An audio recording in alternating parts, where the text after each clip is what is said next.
di komputer.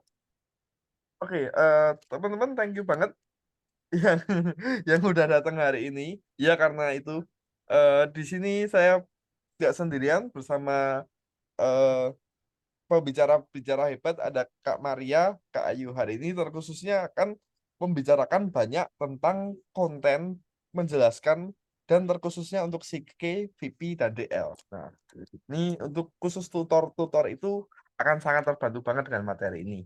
Nah, sebelumnya aku akan menyajikan info dulu, teman-teman. Buat siapapun yang masih bingung dengan urutan course kita, aku memprovide dokumen namanya lesson syllabus ya. Nanti aku share sesudah meeting ini. Lesson syllabus itu ini adalah dokumen yang berisi semua kurikulum dan semua eh, materi penjelasan tentang course-course di Algorithmics. Sorry, bukan materi penjelasan, tetapi apa saja yang akan dipelajari dan didapat siswa. Nah, seperti itu. Dan juga sekarang sudah lengkap dengan umur-umurnya. Jadi, kalian bisa berpedoman pada ini untuk memberi informasi kepada parents atau kepada siapapun itu, baik siswa ataupun parents, ini sudah ada umur-umurnya dan sudah ada kelanjutannya. Dari course ini, lanjutannya kemana, semua sudah ada di sini.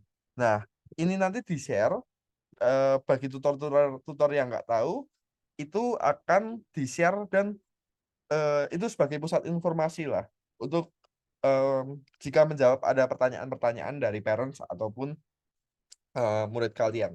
Atau kalau bingung kelanjutannya kemana, juga bisa lihat dokumen itu. Itu saja yang aku share hari ini pengumumannya. Terus selanjutnya langsung dijelaskan dulu sama speaker-speaker kita hari ini. Mungkin nanti habis eh,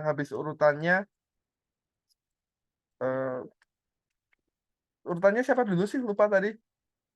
Saya dulu Kak. Oh ya, Kayu dulu. Kayu dulu. Nah, nanti Ya, Kayu langsung dilanjutkan Kak Maria aja. Karena habis ini aku akan stay tapi agak tinggal-tinggal. Oke, oke. silakan. Oke, Kak. Oke, ya, aku mulai ya. Selamat malam teman-teman tutor semua. Perkenalkan, aku Dia Ayu Kusmawati, bisa dipanggil Kak Ayu. Em, yang baru pertama kenal aku tutor DL, VP, PS, Roblox. Ya, jadi range muridku ada yang paling kecil dulu pernah anak TK sampai yang paling gede juga ada. Nah, hari ini terima kasih atas kesempatannya menjadi speaker eh, dengan tema kita yang sangat sangat berguna ya, adalah communication and clarity of content ya, effective communication. Jadi aku lebih memfokuskan pembahasannya bagaimana kita untuk berkomunikasi ke anak-anak. Nah, selain jadi tutor di Algorithmics, backgroundku itu guru, jadi lulusannya juga dari guru, dan pengalamannya ngajar dari 2019 itu guru SD, SMP, SMA gitu. Jadi sering berinteraksi dengan anak-anak dan juga dengan yang dewasa juga. Nah, aku akan share screen dulu.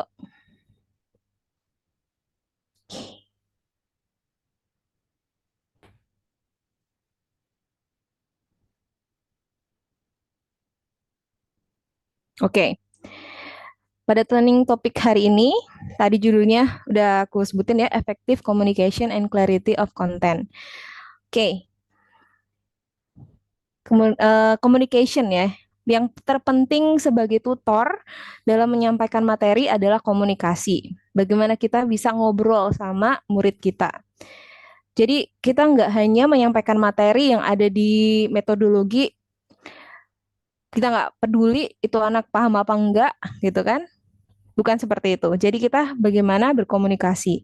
Kadang kalau kita belum pernah atau jarang berkomunikasi dengan anak-anak, kita nggak tahu harus ngomong apa. Kita nggak tahu emosi dia itu seperti apa. kadang dia merasa bingung atau merasa sebel sama tutornya, kita harusnya peka ya. Kita jadi orang yang peka. Oke, teaching about technology to children itu challenging guys. Why? Kenapa? Karena kita mau explain nih sesuatu yang kompleks. Misalnya kita ngajarin tentang visual programming gitu ya di anak SD kelas 1 misalnya. Kelas 1 nih ya. Dia aja ngomong aja masih terbata-bata. Bagaimana kita menyampaikan looping. Nah, itu menjadi challenge. Gimana caranya kita menjelaskan semua topik yang ada di VP ke anak usia kecil gitu. Nah, terus we have to know the age. Jadi kita kalau di grup nih kita harus tahu kita kategorikan yang mana anak yang kecil, mana yang udah gede, yang udah paham, udah bisa ditinggal, yang mana yang kita harus pantau dia terus. Kita harus bagi-bagi. Terus they might be confused with few words. Dia akan bingung tuh. Misalnya ada kata-kata aneh gitu. Ada anak yang dia terbuka, tapi ada juga anak yang dia diem-diem aja gitu. Nah, kita harus cek. Kita harus cek terus. Oke, terus gimana nih tipsnya untuk berkomunikasi ke anak-anak tersebut? Yang pertama nih, kalau berkomunikasi dengan anak-anak, khususnya yang di LCK itu yang sangat imut-imut, kita harus pakai bahasa yang pendek, kalimatnya pendek. Misalnya, em, mau makan apel gitu, mau makan apel, dah jelas. Nggak mau makan apel yang warna hijau, warna merah, nanti belinya di mana supermarket, nggak usah dijelasin gitu. Ibaratnya kita harus mengeliminasi kalimat-kalimat yang dia nggak usah tahu nggak apa-apa. Yang penting tujuannya apa itu short short sentence sama clear. Misalnya kita mau buat dia nyusun eh nyusun algoritmanya biar ke X. Ayo kita ke X dah gitu. Jadi biar dia mudah paham, gunakan yang clear dan pendek dan simple. Langsung straight to the point aja gitu. Nggak usah muter-muter intinya ya. Terus kalau misalnya dia agak mengerut-ngerut gitu kan apa gitu kan, tanya gitu kan. Misalnya masih bingung ya gitu kan. Maksudnya kayu gini loh, itu loh ke X gitu. Jalan-jalan, dia harus jalan gitu kan. Pakailah kalimat kata-kata yang anak-anak itu familiar. Jangan ribet-ribet kalimatnya. Terus repetition ya, repeat kata-kata yang baru yang dia harus tahu. Kayak misalnya forward, backward gitu, atau turn. Itu kan kalau di Scratch dia nggak akan berubah jadi berputar gitu kan, tetap turn. Jadinya kita harus ulang terus. Sama kalau kita belajar dulu ABCD. ABCD kan kita ngulang dulu kan biar nggak lupa. Kayak mana A kayak gitu sama. Kita ngajarin dia teknologi, kita ulang-ulang hal-hal yang penting. Nanti dia ingat sendiri, unconsciously, apa secara tidak sadar. Terus use color or something familiar. Jadi misalnya yang merah, my block itu yang merah. Ingat-ingat yang merah ya, merah gitu. Jadi dia tuh keinget merah-merah. Jadi kalau nanti kita guide dia cari my block, dia tahu merah, merah, merah gitu. Jadi color itu paling apa ya, attract attention anak-anak. Makanya VP itu colorful, CK juga colorful. Yang agak challenge itu emang DL. DL kan dia general general using apa teknologi ya. Jadi kita sangat pelan-pelan. Untungnya kalau kita pakai Zoom kita bisa pakai annotation. Nah, annotation itu juga pakai warna-warna yang bisa attract dia. Oh, di sini kasih panah gitu, ya. Oke, terus avoid And unusual unusual technical technical terms. terms. Ah, yeah, Ya, ya. yeah. Oke, Okay, aku lanjut ya. okay, yeah, Oke, okay. and And then then wait. we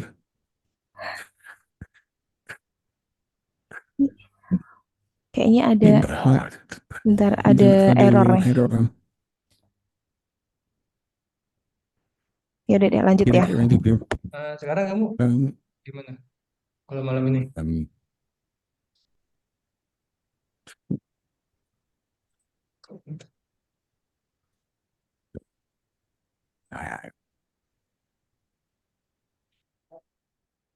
Ya, jadi malam ini kamu ngapain?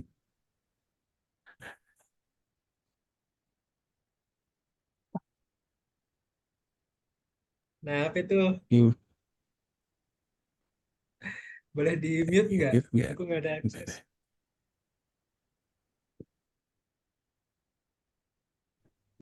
Coba deh. Itu kegagalan hostnya Rizka. Bocor kayaknya.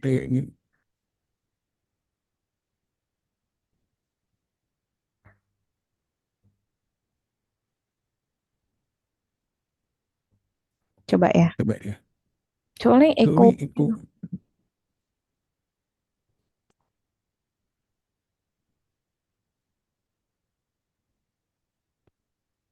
Mm-mm. Jadi aneh.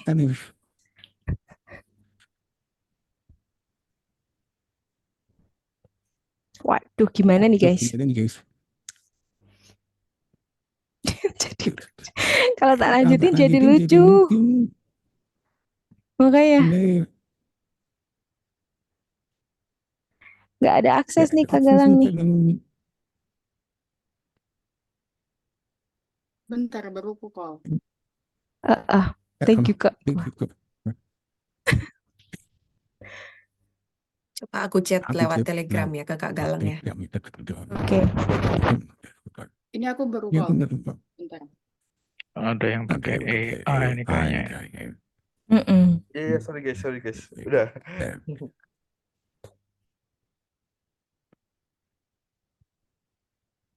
Tes. Masih. Udah. Oke. Udah Aman, ya. Kak? Aman ya? Aman. Aman Kak. Kirain ada apa ya kan? Mengerikan. Oke deh, lanjut guys. Sampai mana tadi? Ini avoid unusual technical terms. Nanti aku kasih contoh di slide selanjutnya. Terus use positive intonation. Jadi intonation itu juga membantu buat mereka itu ngerasa comfort dulu ya menerima explanation dari kita.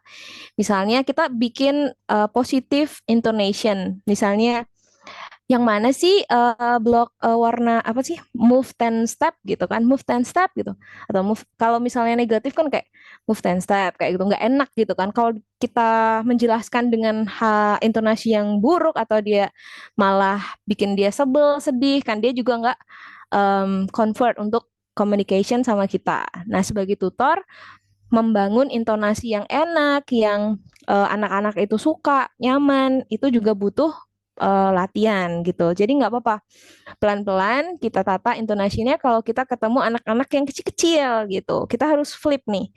Berkomunikasi sama anak-anak sama orang gede beda. Kalau anak gede nggak usah banyak ekspresif, nggak usah langsung straight. Udah sekarang ketikin print hello world dan gitu kan. Kalau anak-anak kayak gitu, waduh, besoknya dia males. Dia males ikut kelas kita, terus dia mau udahan.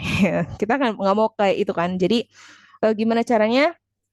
Minggu depan dia harus semangat untuk belajar next topic gitu.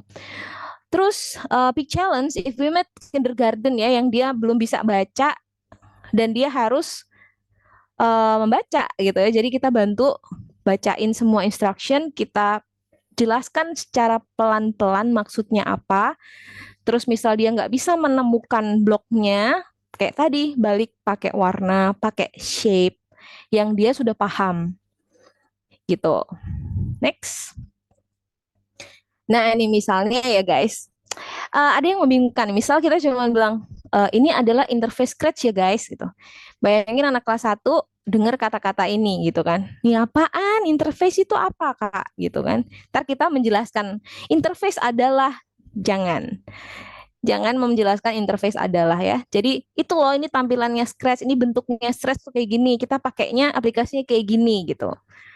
Simple banget kalimatnya itu di breakdown, paling simple banget. Kalau dia masih nggak paham tuh, turunin lagi tingkatnya gitu. Kadang ada anak-anak yang dari eh, kota-kota lain yang dia memang nggak familiar sama komputer ya. Ada juga anak kayak gitu. Dia cari ALT, Control, Shift gitu dia nggak tahu tuh di keyboard. Jadi kita harus yang pojok kiri ke atas dikit gitu. Tuntun pelan-pelan gitu. Terus kita harus ingatin dulu sama dia juga pelan-pelan, sabar ya, jangan marah, jangan kesel kalau nggak langsung dapet. Kadang anak-anak juga pengennya cepet gitu kan, tapi nggak bisa gitu, belajar harus pelan-pelan. Terus misal reload page-nya, apaan reload nih gitu kan? Nah, kita bisa bikin cari tombol panah yang bulat-bulat, warnanya hijau, misal kayak gitu, atau nggak, misalnya panahnya agak melengkung gitu. Terus sampai dia paham ada di situ namanya reload, next 3 weeks-nya kita udah bilang reload, dia udah tahu, oh di situ reloadnya. Jadi trainingnya tuh nggak setiap kali juga, nggak setiap saat juga di kita gitu. Kita make sure dia udah paham, nggak usah diulang lagi, kayak gitu. Terus contoh lain drag and drop atau fill. Nah ini lucu banget, kemarin waktu presentasi terakhir, aku bilang nanti kita presentasi project ya gitu. Jadi ada anak kelas SD kelas 1 presentasi itu apa ya Kak? Gitu. terus, terus aku juga baru kepikiran kayak, oh iya ya, oh iya dia nggak tahu presentasi ya gitu kan. Oh ya udah nanti ditunjukin projectnya ke teman-teman ya gitu. Jadi kita harus lebih pelan dan apa ya, sabar dan cute di depan anak kelas 1 gitu. Jadi nggak bisa di-push juga dia, ayo cepet, nggak bisa. Harus, ayo udah kayak gitu. Gitu. Jadi kunci dari komunikasi kalimat yang simple, nggak usah pakai bahasa komputasi yang membingungkan. Terus kita breakdown kalimatnya jadi lebih simple, sama intonasinya juga bagus gitu. Terus checking for student comprehension and addressing misconception. Jadi aku selalu tanya ke anak-anakku itu udah paham belum? Terus yang mana kita tadi pakai bloknya? Itu cek terus. Biasanya dia lupa. Terus observe their expression. Kalau ada yang dia ogah-ogahan, dia lari-lari, dia nggak pay attention, bisa jadi dia nggak paham. Tanyain dia. Kalau dia off cam atau dia nggak patuh, kita bisa report ke orang tua. Maksudnya boleh didampingi ibu anaknya gitu. Jadi biar enak. Terus providing opportunities for student to ask question. Jadi ada yang nanya nggak? Yang mana yang bingung tadi Kayu jelasin. Terus nanti tanya kayak gitu. Terus bisa happy quiz juga. Kita bisa bikin quiz-quiz lucu di chat. Misalnya warna apa blok, wait 1 second gitu. Terus dia cepet-cepetan. Jadi dia nginget dan dia juga bersaing. Jadi ada motivasi yang lebih buat paham Scratch itu apa. Jadi mereka itu belajar aplikasi baru, tapi kita harus membangun motivasinya pakai sesuatu yang menyenangkan. Salah satunya game atau quiz. Terus reflect ya. Tadi kita belajar apa hari ini kayak gitu. Terus nanti kita kasih reward. Kita biasanya kayak kalau aku kasih kayak bintang-bintang gitu. Ya formalitas saja. Yang dapat hari ini yang dapat bintang 5 si ini gitu. Jadi orang tuanya juga, oh iya ya diapresiasi ya anakku nih aktif gitu. Dia juga seneng kayak gitu. Terus challenge-nya, thank you banget untuk tim Algorithmics yang udah memperbaiki platform kita. Meskipun misalnya ada yang masih bingung kayak gini, kita bisa bantu juga jelasin guys. Misalnya ada kalimat nih, menghaluskan bagian lanskap. No, lanskap ini apa ya? Kita jelaskan gitu. Terus misalnya jaringan saraf, kita bisa ignore sesuatu yang tidak penting. Melatih jaringan saraf gitu. Apa? Pokoknya kita bisa jadi jago lah gitu. Intinya kita rangkum kalimat yang ini menjadi mudah dipahami gitu. Terus misal hewan identik, identik apa? Jadi ada kata istilah-istilah baru yang mereka mungkin tidak tahu, kita juga jelasin gitu. Kadang kita nggak jelasin dulu, aku nggak akan jelasin dulu, suruh baca dulu, baca. Nanti soalnya mereka kayak seneng gitu dibacain gitu, seneng dibacain, dituntun. Ketika dia harus membaca sendiri, dia nggak sabar, dia langsung praktek, hasilnya nggak bisa, hasilnya nggak jalan, dia sebel. Ada yang kayak gitu juga. Makanya kita latihan biar apa namanya, dia itu tahu step by stepnya, baca dulu, budayakan membaca sampai selesai, pelan-pelan, sabar, kayak gitu. Ya, oke, sekian presentasi dari aku, khususnya tadi itu membahas tentang bagaimana sih tips communication-nya dan selalu cek em, knowledge dia, pengetahuan dia di akhir dia udah paham belum sama penjelasan kita. Kalau dia diem-diem baik, besok kita yang nggak tahu, mungkin ada yang salah dari penjelasan kita, gitu. Oke? Oke, thank you untuk penjelasanku hari ini dan selanjutnya akan dilanjutin sama Kak Maria. Thank you guys. Halo, selamat malam semuanya. Malam. Oke, perkenalkan. Nama saya Maria Tuera. Kakak-kakak di sini bisa panggil saya Maria. Saya latar belakangnya web developer. Kemudian saya juga sebelumnya bekerja sebagai dosen honorer dan juga private tutor sebelum join di Algorithmics. Terima kasih buat kesempatannya untuk menjadi speaker malam ini. Oke, saya akan share screen dulu.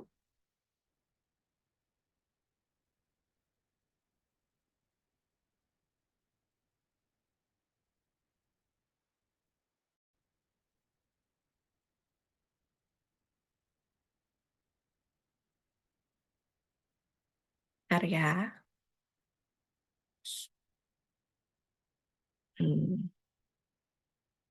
Ups.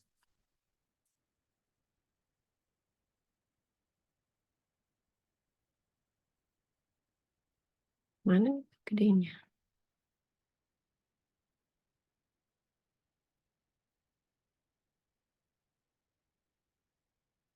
Screen saya sudah kelihatan nggak? Sudah. Udah, oke. Terima kasih ya Kak Ayu. Nah, pada kesempatan kali ini saya masih akan melanjutkan ya apa yang sudah dijelaskan oleh Kak Ayu. Topik kita masih sama mengenai effective communication and clarity of content.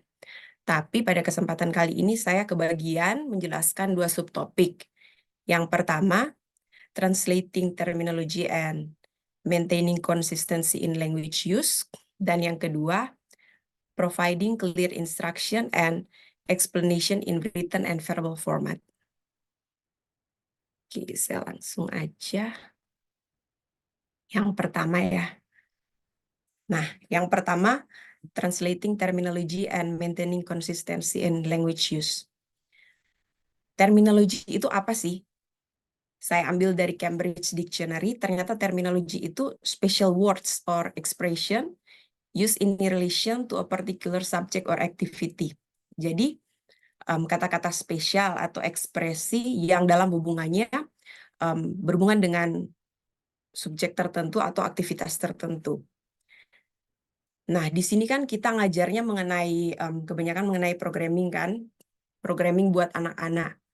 Nah, kalau berbicara tentang dunia programming, ada banyak banget ya special words yang sering kita gunakan tuh.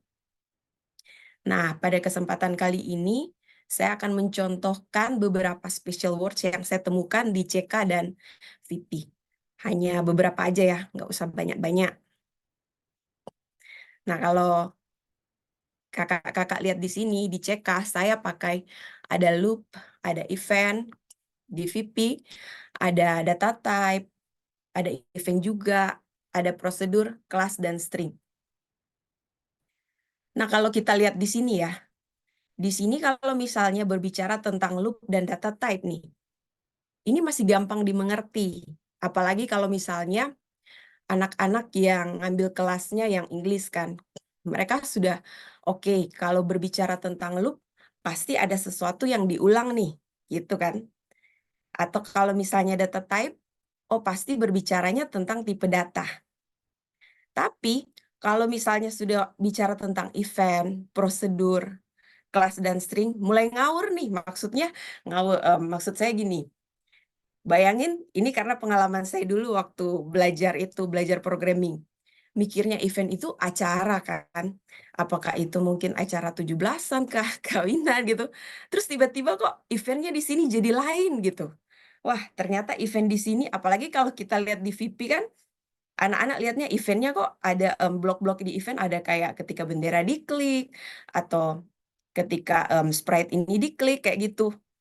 Itu sebenarnya dia meninformasikan sesuatu ya. ketika sesuatu akan terjadi gitu. Gitu juga dengan prosedur. Awal-awal kan aku nanya, kira-kira prosedur itu apa ya? Oh, prosedur itu tahap-tahapan Kak Maria gitu kan, ada tahap-tahapnya. Nah, tapi pas kita lihat di VP itu, prosedur itu ternyata statementnya yang bisa kita gunakan berulang-ulang. Memang sih di situ ada tahap-tahapan ya, kita bisa bikin beberapa statement gitu. Tapi maksudnya tujuan prosedur di sini jadi berbeda dengan prosedur yang sudah mereka mengerti gitu. Tujuannya kita untuk reusable komennya gitu kan. Nah, gitu juga dengan kelas dan string. Kelas. Murid-muridku dulu pikirnya kalau kelas itu pasti ada gurunya, ada muridnya. Tapi kok ternyata ini membicarakan tentang objek gitu. Apalagi bicara tentang string. String, anak-anak mikirnya, wah ini benang ya. Wah ternyata tipe data ya, yang misalnya dicontohkan kayak teks gitu. Nah, jadi bisa kita lihat di sini ya, kita itu menggunakan banyak terminologi sebenarnya. Dan kalau diartikan secara apa ya, secara gamblang gitu, itu sangat berbeda dengan pengertian kita yang sehari-hari. Nah, jadi bagaimana cara kita untuk menerjemahkan terminologi ini gitu? Sebenarnya ada banyak cara ya, tapi saya memilih untuk menggunakan 4 cara ini. Dengan creating, conducting, collaborating, dan utilizing. Pertama yang creating. Pertama kita bikin glossary ya. Bikin glossary misalnya kata-kata apa atau misalnya terminologi apa yang sering muncul. Kayak misalnya event kan, kalau di VP atau prosedur kayak gitu-gitu. Karena itu sering banget munculnya, akan berulang-ulang gitu. Dan seperti yang sudah Kak Ayu jelaskan tadi sebelumnya ya, karena sering diulang, maka anaknya itu nanti akan memahami dan mengerti gitu. Bisa juga kita tinggal bilang, oh oke, pakai blok warna seperti yang sudah Kak Ayu jelaskan tadi gitu. Nah, terus conducting. Nah, tentunya ini berhubungan dengan yang creating yang pertama ini ya. Karena waktu kita bikin glossary-nya, kita harus bikin research-nya dulu kira-kira apa ya kita pilih glossary-nya. Glossary-nya itu kita nggak bisa langsung ambil pengertian, misalnya kita Google langsung dapat kan. Tentunya kita harus milih kira-kira kata yang lebih mudah dimengerti oleh anak-anak gitu. Kayak misalnya kalau loop, kalau misalnya kita bilang, oh itu adalah algoritma yang mengulang sequence dari komen, itu anak-anak pasti bingung ya. Jadi mungkin kita bilang, ini loop pokoknya dia ya diulang-ulang gitu. Apa yang blok mana yang kamu pakai itu nanti diulang-ulang. Misalnya kayak gitu ya. Seperti yang Kak Ayu jelaskan tadi dengan simple word ya. Nah, terus collaborating. Kita juga bisa misalnya diskusi dengan tutor yang lain gitu kan. Kira-kira kamu kalau jelasin kata ini ke murid-murid kamu gimana sih jelasinnya itu kira-kira gimana supaya mereka bisa ngerti gitu kan. Sebenarnya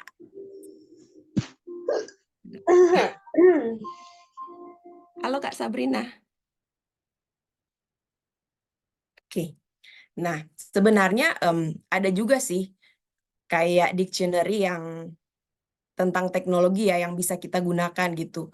Nah, itu juga bisa kita gunakan ya untuk translation. Tapi ya harus sebaiknya ini digabungkan supaya kita menemukan kata-kata yang pas untuk dijelaskan ke anak-anak gitu. Oke, subtopik yang kedua, saya akan menjelaskan bagaimana providing clear instruction and explanation in written and verbal formats. Pertama-tama, kenapa sih kita perlu clear instruction gitu? Nah, di sini saya memilih ada 3 ya, kenapa ini sangat penting, terutama buat kita para tutor. Pertama tuh akan efisien. Efisien tuh dalam segi apa? Dalam segi waktu pertama. Kalau misalnya kita sudah memberikan instruksinya itu dengan sangat jelas, tentu saja kita tidak akan mengulang lagi ya. Tidak akan mengulang dari satu murid ke murid-murid yang lain gitu. Nah, jadi dari segi waktu kita sangat efisien. Dan tentu juga dari segi tenaga, kita tuh nggak capek. Bayangin aja kalau kita sering ngulang-ngulang ya instruksinya, dan misalnya hari ini kita punya 5 kelas dan kayak gitu terus, wah pasti capek banget ya. Diulang, diulang, terus lama-lama nanti jadinya mumet. Terus yang kedua, dia give learner confidence in you. Artinya tuh apa?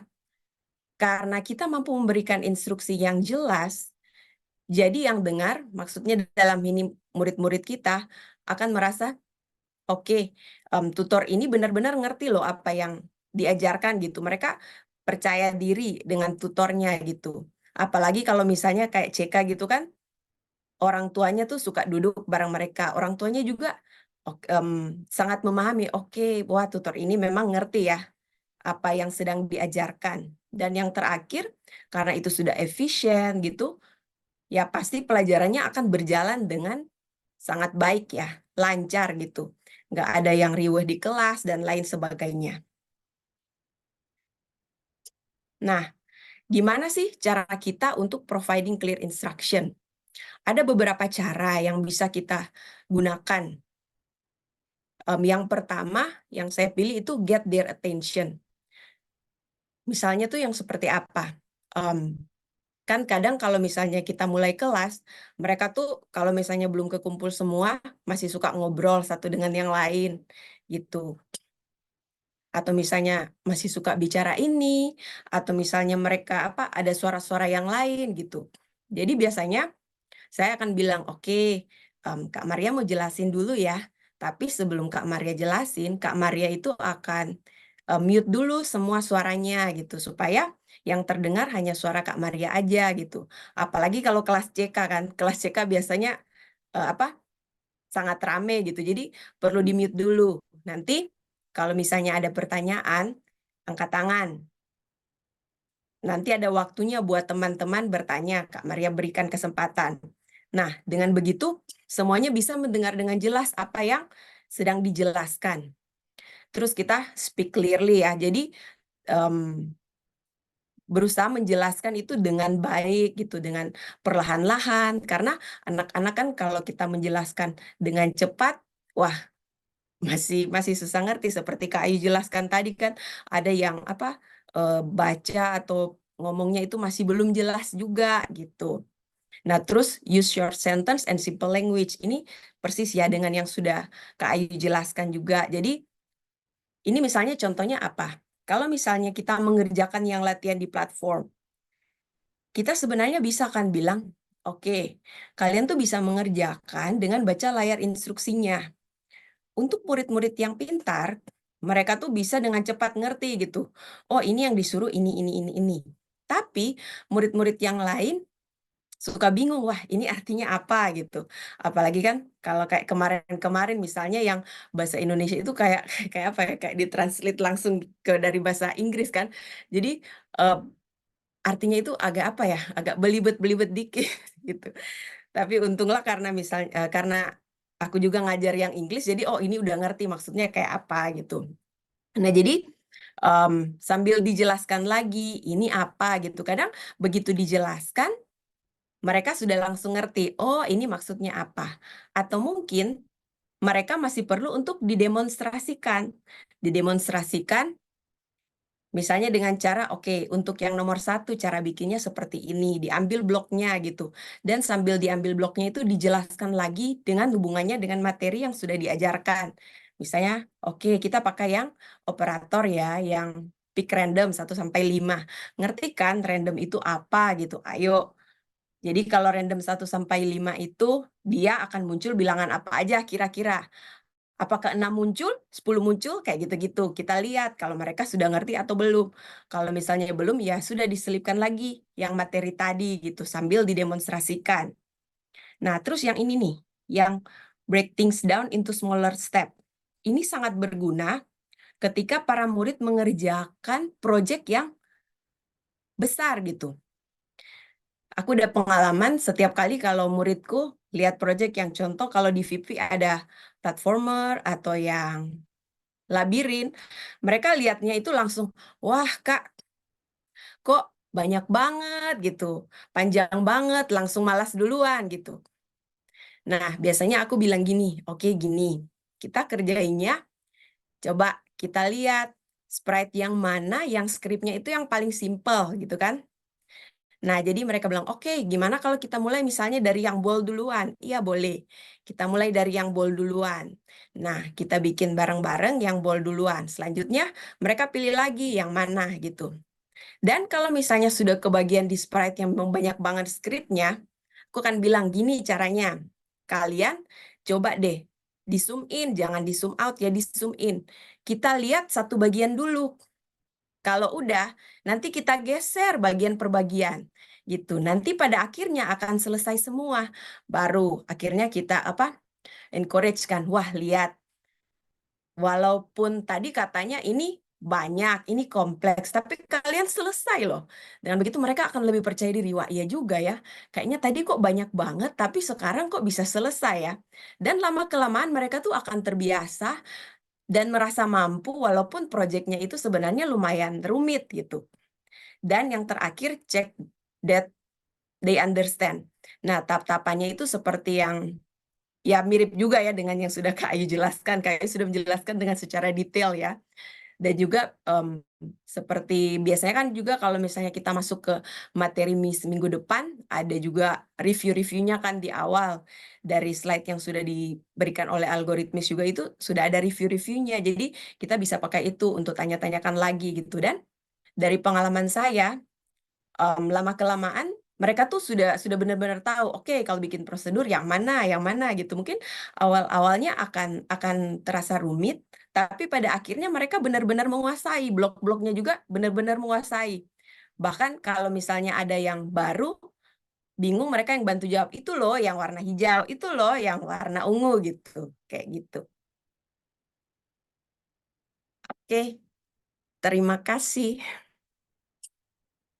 Kalau ada pertanyaan,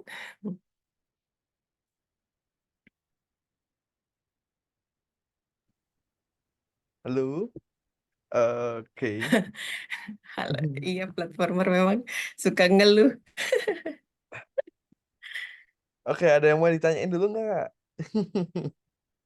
Scratch Performer emang susah sih. Biasanya tak skip sih itu. Tak skip kerjanya yang lain aja. Kalau aku minta dikerjain perlahan-lahan, Kak. Jadi Hmm, mereka akhirnya bisa. iya, karena tergantung muridnya ya. Ada yang bisa, tapi kalau yang emang nggak bisa banget, bisa. Iya, emang kalau yang nggak bisa banget, wah, susah. Mm-mm. Iya, yang Oh, pingpong pingpong. juga banyak. Pingpong ya susah sih. Tapi Mm-mm. pingpong itu masih ada kodenya. Ya kan? Iya, Ada yang bantuan pingpong. nih. Hmm. Dia ada Mm-mm. bantuannya, masih ada apa ini namanya kode-kode yang masih ditulis. Kalau aku sampai liatin yang contoh game yang besarnya di Scratch itu kan. Coba kalian favorit gamenya apa di Scratch? Oh, apa Geometry Dash gitu ya. Coba lihat shortcode-nya gitu ya. Berapa ratusan kan, ribuan kan gitu. Masa 10 aja kan udah ngeluh. Kenapa nggak bisa kalian bikin game bagus banget kayak gitu 5 blok nggak mungkin. Terus mereka oh iya iya. Iya nggak boleh nyerah, nggak boleh nyerah. Ya begitulah anak-anak wajar kalau mau nyerah. Oke, adakah yang mau bertanya? Tadi kayak ada kakak-kakak kak siapa tadi ya yang mau ke PS tadi kayaknya jangan jangan deh ya Kak Gana tadi dia jawab kayaknya jangan kalau misalkan anak kecil ke PS soalnya aku ada murid juga kelas 4 SD dia masuk PS dia pinter banget tapi dia basic dia udah paham tapi masuk ke OOP masuk ke Pygame dia susah banget